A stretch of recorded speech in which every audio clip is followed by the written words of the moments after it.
थोर संत श्री दगा महाराज यांच्या जन्म जयंतीनिमित्त मोठा मारुती मंदिर परिसर भक्तिभावाने भरून गेला होता। शेकडो भाविकांच्या उपस्थितीत संत श्री दगा महाराजांची महाआरती अत्यंत भक्तिमय वातावरणात संपन्न झाली।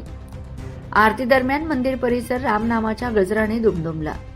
श्रीराम जय जय राम या गजराने वातावरण भक्तिमय बनले। आरतीनंतर संत दगा महाराज यांचे कार्य व आध्यात्मिक संदेशाचे स्मरण करण्यात आले। मंदिर समितीच्या वतीने प्रसादाचे वितरण करण्यात आले असून भक्तांनी मोठ्या श्रद्धेने तो स्वीकारला। जयंतीनिमित्त मंदिरात विविध धार्मिक उपक्रमांचे आयोजन करण्यात आले होते। भक्तांचा ओघ सतत सुरू असून परिसरात उत्साहाचे वातावरण पाहायला मिळाले।